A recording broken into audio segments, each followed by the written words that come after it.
ৰংতুলি নামৰ এখন গাঁৱত এহাল দম্পতীয়ে বসবাস কৰিছিল।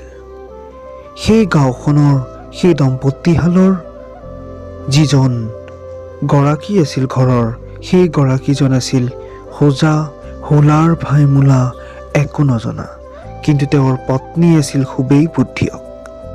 এনেতে সেই হোজা মানুহজনৰ ঘৈণীয়েকে এদিন তাক তাৰ শহুৰেকৰ ঘৰত যাবলৈ ক'লে। হেৰি শুনিছেনে, ঘৰত এনেকৈ আমন জিমনকৈ বহি থকাতকৈ আজি মোৰ মাৰ ঘৰতে যাওকগৈ। মোৰ মায়েও আপোনাৰ খবৰ বৰকৈ লৈ আছে। আপোনাৰো শাহুৱেৰ খবৰ লোৱা হ'ব, শহুৰৰ ঘৰতো যোৱা হ'ব। হয় নেকি? ময়ো ভাবি আছোঁ আলহী খাব যাওঁ। তুমি ক'লা ভালেই হ'ল বুজিছা, আজি শহুৰৰ ঘৰতে যাওঁগৈ। পিছে মানুহৰ আগত যে মই ভালদৰে কথা পাতিব নাজানো। কথা পাতিব জনা নজনা কি আছে?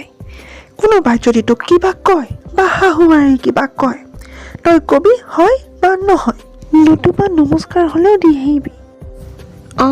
হয় বা নহয়, ভাল বুদ্ধি দিছ দে তই।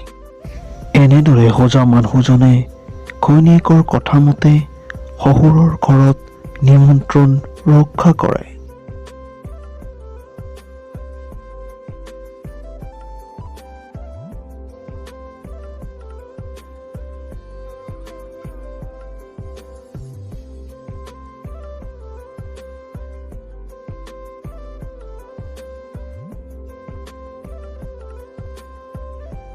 কাইদেউ নমস্কাৰ, চৰাই মাৰিছে।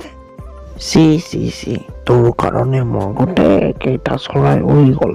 তোক আজি নেৰিছো মই।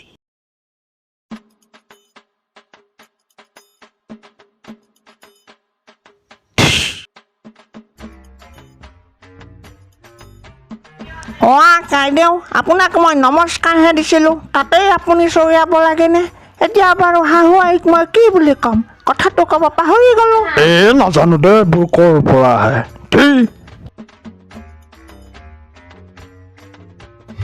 নাজানো দেই এইবোৰ মানুহ ক'ৰ পৰা আহে।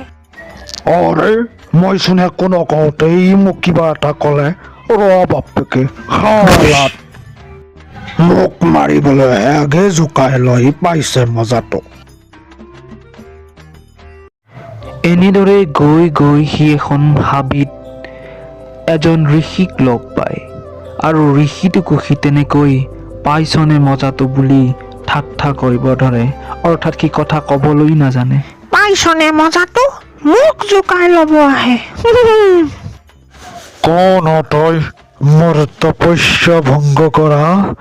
ৰহ তোক আজি।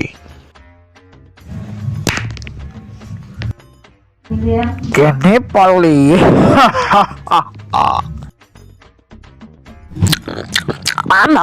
জোৱাই তুমি আহি পালা। মই ভাবি আছো কেতিয়া আহিবা আহি পালা। আজি ভালে আছে? হয়। তুমি ভালে আছা নহয়? নহয়। জোৱাই দেখোন কিবা হয় নহয় কৰি আছে। এটা প্ৰমাণকে চা। জোৱাই পিছে যি মৰিল নেকি? হয় কি শুনিছ?